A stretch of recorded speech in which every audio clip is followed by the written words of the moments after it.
Bonjour à tous, j'espère que vous allez bien. C'est la deuxième fois qu'on se retrouve dans une vidéo avec cette configuration. Mais écoutez, moi j'aime bien avoir une petite caméra pour moi, une petite caméra pour filmer la table, caméra ici, caméra là, caméra ici, caméra là. Le montage va être très compliqué. Aujourd'hui on se retrouve pour une vidéo que je n'ai encore jamais faite, mais si elle vous plaît, je pense qu'on en refera parce que je pense que ça peut être assez marrant. Je vais réaliser une création en scrapbooking à partir d'un tutoriel que j'ai trouvé dans un magazine. Donc, le magazine c'est celui-ci, je l'avais trouvé à la gare, il était en promo avec, c'était un lot de 2 magazines de scrapbooking et j'ai trouvé ça marrant. À l'intérieur c'est beaucoup des créations qui sont pas très modernes, qui sont pas trop dans mon style, donc bon. C'était vraiment juste pour voir si ça pouvait me donner des idées. Et finalement ça m'a surtout donné une idée de vidéo puisque nous allons refaire ceci, cette petite création album oiseau. Donc c'est en fait un espèce de tutoriel qui va nous expliquer comment créer ce petit album. Franchement j'ai déjà commencé à étudier, ça a pas l'air facile. Je vais évidemment pas reprendre le style, je vais évidemment pas refaire la même chose, déjà parce que j'ai pas le matériel pour, j'ai pas exactement les mêmes couleurs de papier, le même matériel et tout ça. Et aussi parce qu'évidemment je vais faire quelque chose qui me ressemble plus à moi. Et je pense que je vais pas remplir cet album avec des images comme c'est expliqué dans le tutoriel, je pense que je vais laisser les pages à peu près vierges parce que je me dis que s'il est réussi, je peux toujours essayer de le mettre sur ma boutique Etsy et si vous avez envie, vous pourrez l'acheter et le remplir vous-même. Donc on va commencer, j'ai plus ou moins déjà fait l'étape 1 hors caméra parce que ça aurait été trop chiant à filmer les découpages et tout ça. Mais en gros j'ai déjà créé les pages de mon petit journal. Donc pour ça j'ai utilisé les feuilles de 2 design pads. Donc ça c'est, vous savez, les espèces de gros carnets de papier décoré qu'on peut trouver à Action. Et comme vous pouvez le voir, je suis restée dans des tonalités un petit peu violettes et vintage. Donc sur le tutoriel qui nous est donné, il n'y a aucune valeur, il n'y a aucune mesure, il y a vraiment juste les étapes de réalisation, mais il n'y a pas de mesure, donc il va falloir que je les fasse moi-même. J'ai décidé de faire un album assez petit, donc pour réaliser ça, donc dans chaque page de feuilles décorées recto verso, j'ai découpé un rectangle de 15 de haut et de 20 de large, et ensuite quand on le plie en deux, ça fait 15 de haut et 10 de large, et ça nous fait des petites pages. Comme vous pouvez le voir, j'ai fait ça 6 fois, et je les ai tous pliés, et ensuite je vais réaliser 2 carnets à partir de 3 petites pages. Donc j'aurai ce carnet-ci qui s'ouvre comme ça et j'aurai exactement le même mais avec des pages différentes ici. Donc le résultat attendu à la fin, c'est que ça fasse un petit carnet qui s'ouvre comme ceci avec nos 2 livrets à l'intérieur. Maintenant, comme c'est des pages rentrées les unes dans les autres, il y a évidemment une petite marge des autres pages qui sortent. Du coup, on va essayer de découper ça proprement. Je vais venir prendre mon premier carnet, je vais bien tout ajuster. Et avec ma règle en métal et le cutter, je coupe tout. Et voilà, du coup c'est beaucoup plus propre, il n'y a rien qui déborde, c'est beaucoup mieux. Donc l'étape 2 et l'étape 3 c'est censé être la décoration de l'intérieur des pages. Moi je pense que je vais le faire à la fin et de toute façon comme je vous ai dit, je vais pas beaucoup les remplir pour laisser la place pour la personne à qui reviendra ce petit journal. Donc on va directement passer à l'étape 4 qui est le découpage de la couverture. J'ai pas trouvé de carton similaire à ce que la personne a sur la photo. Donc on va faire du recyclage et prendre un vieux carton Amazon. Il y a encore les étiquettes derrière et tout mais c'est pas grave parce qu'à la fin je vais tout recouvrir avec du papier décoré. Encore une fois il n'y a pas de mesure donc je vais essayer de faire mes mesures moi-même à partir de mes pages et on croise les doigts pour qu'à la fin ça ressemble à quelque chose. Pour me faciliter la vie je vais partir de l'angle ici comme ça. Il faudrait que ma couverture soit un poil plus grande que mes pages de carnet. Je pense que quelque chose vers ici ça peut être pas trop mal. Donc ici pour ma première de couverture du coup je suis à 11,2 cm. Ensuite sur l'image elle a 3 petites lignes avec assez d'espace pour faire une perforation. Donc sachant qu'un trou d'une perforatrice ça fait à peu près 5 mm, on va prendre 7 mm je pense pour chaque petit espace. Donc ce patron là du coup il faut refaire exactement la même chose ici. Et maintenant je vais venir découper toutes mes formes.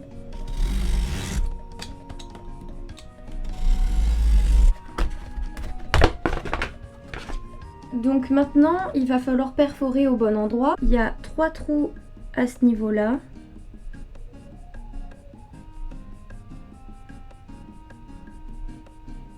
Et 2 trous au milieu.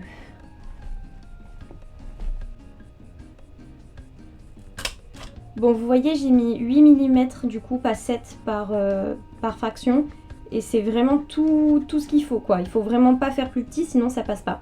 On a notre couverture de livre, maintenant il faut faire un petit morceau pour la fermeture du journal. Donc je vais venir le dessiner, c'est une espèce de patate en fait.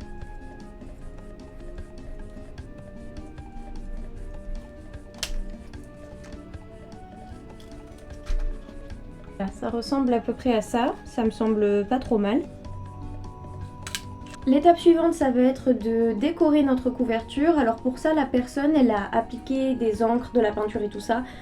Moi, j'ai pas tout ça et en plus, comme je vous l'avais dit, j'ai pris un carton un peu pourri Amazon, donc je vais plutôt le recouvrir avec du papier décoré. La seule chose que je vais peindre, en revanche, c'est les parties des tranches comme ça ici et ma petite patate de fermeture. Mais avant de choisir la couleur, je vais évidemment choisir le papier avec lequel on va recouvrir tout ça. Donc j'ai fait mon choix pour l'extérieur de l'album. Je vais prendre ce papier violet là, tout simple, comme ça on pourra facilement décorer par dessus. Et pour recouvrir à l'intérieur, j'ai pris dans ce petit design pad vintage encore une fois, ce petit papier là avec les fausses écritures. Du coup, comme je suis dans un violet gris un peu pastel, je vais devoir faire cette couleur à la peinture pour pouvoir recouvrir mes tranches de pages et ma petite patate d'attache. Je vous avoue que je sais pas trop ce que ça va donner, il y a moyen que ce soit très moche.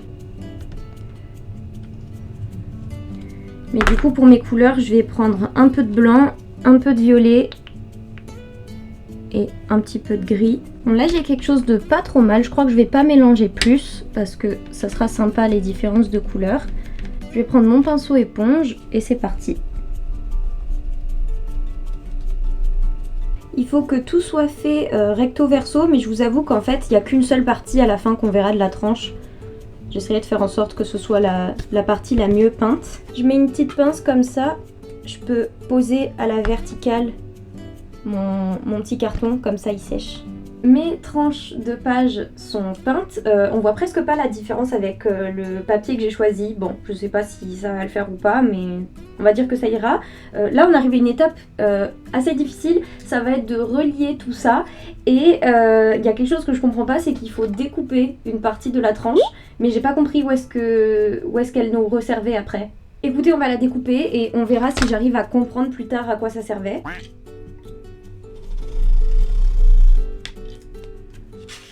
Une fois qu'on a ça, nos livres ils sont censés se rejoindre ici. Donc je vais créer une pliure ici et là.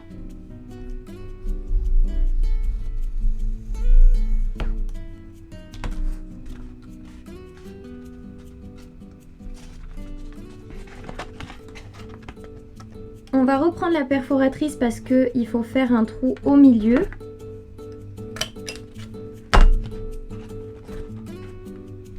Je vais venir reprendre ma petite patate parce qu'il va falloir la relier au tout. Et récemment, j'ai acheté un petit quelque chose que j'ai envie d'essayer. C'est cette pince en fait pour faire des œillets dans les trous. Et je me dis que si je mettais ça, ce serait peut-être un peu plus propre.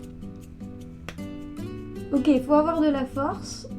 Mais ça rend plutôt bien. Bon, celui-là, il est un peu moins bien. C'est vraiment pas facile, hein. Ah, mais je suis bête. Avant de faire la reliure, il faut qu'on recouvre nos pages. Sinon, ça va être compliqué une fois que ça va être relié. Donc, c'est parti dans mon premier papier violet. Du coup, je vais découper un premier morceau et je vais prendre du coup à peu près 1 cm de marge à chaque fois.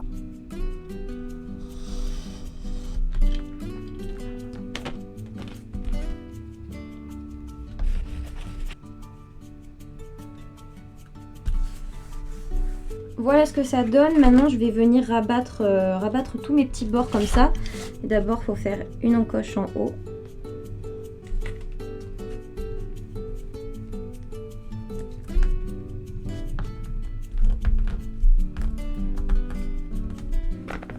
Je suis vraiment en train de mettre des pinces de partout pour que ça tienne.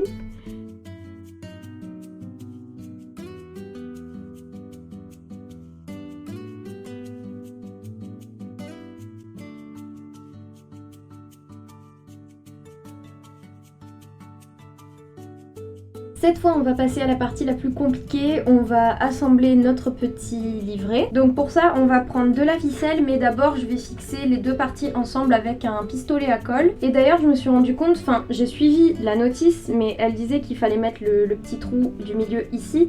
Mais c'est vrai que ça aurait été plus joli de le mettre en plein milieu. Mais bon, c'est pas grave. On va assembler tout ça avec de la ficelle. Donc sur le tutoriel, il y a écrit qu'il faut faire ça avec de la ficelle élastique. Moi, j'ai de la ficelle normale, donc ça va être encore plus galère. Mais c'est parti, ça risque d'être un gros casse-tête.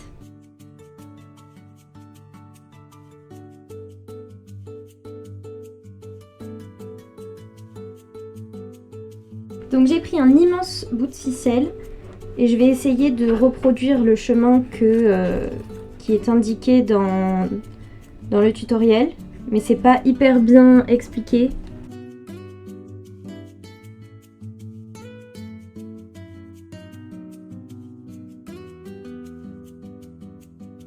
Et là du coup je suis déjà perdue parce que je suis censée avoir une ficelle comme ceci.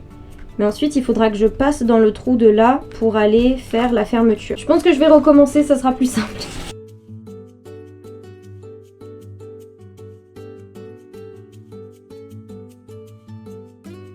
Je sais qu'ici, la personne a mis un petit oiseau. Moi, j'ai pas un petit oiseau, mais je vais essayer quand même de mettre un autre petit bijou.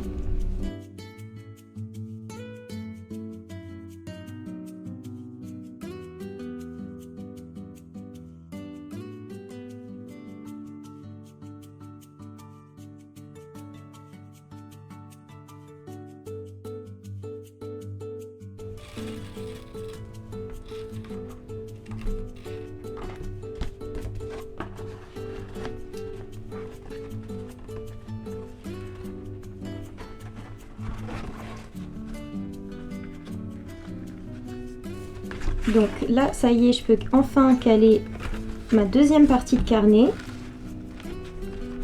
que je vais encore une fois bien tirer.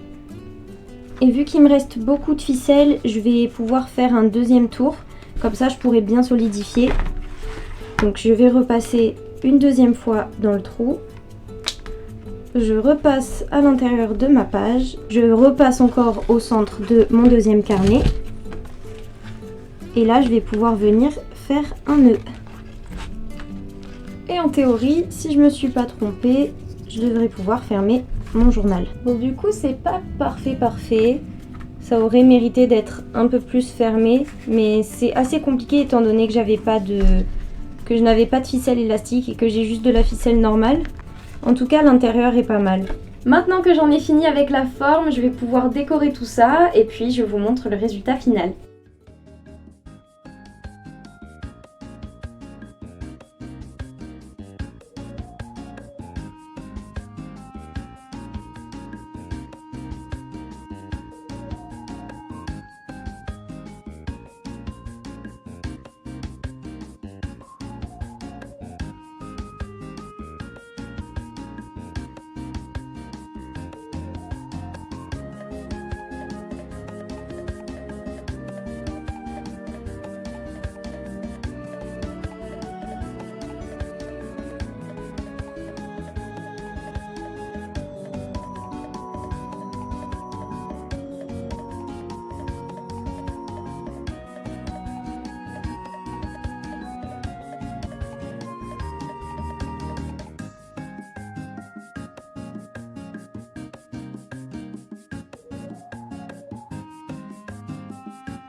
Franchement, je suis super contente du résultat. La seule chose que j'aime pas trop, c'est l'espèce de fermeture qui est un peu compliquée à utiliser, à ouvrir, à fermer et qui est en train de s'abîmer. Donc à voir si je trouve une autre solution avant de le mettre en vente sur Etsy. Ça aurait fonctionné si j'avais eu la ficelle élastique en fait. Là, c'était sûr qu'avec de la ficelle normale, ça pouvait pas bien fonctionner. Donc voilà, c'est un très petit journal. Il n'y a pas énormément de pages, mais on peut s'en servir pour écrire. On peut y coller des photos. Enfin, je le trouve vraiment très chouette. Donc vraiment, dites-moi ce que vous en pensez. Donnez-moi votre avis. N'hésitez pas à me dire tout ça dans les commentaires. Si jamais vous tentez de refaire ce journal chez vous, je sais que les informations que j'ai données n'étaient pas très claires, mais il faut avouer que dans le tutoriel c'était pas très clair non plus. N'hésitez quand même pas à me montrer des photos si vous le refaites. Je vous remercie d'avoir regardé cette vidéo. Si elle vous a plu, je pense qu'on en fera d'autres dans le même style parce que j'ai trouvé ça assez amusant. En attendant, je vous dis à très vite pour une prochaine vidéo et je vous fais d'énormes bisous. Bye!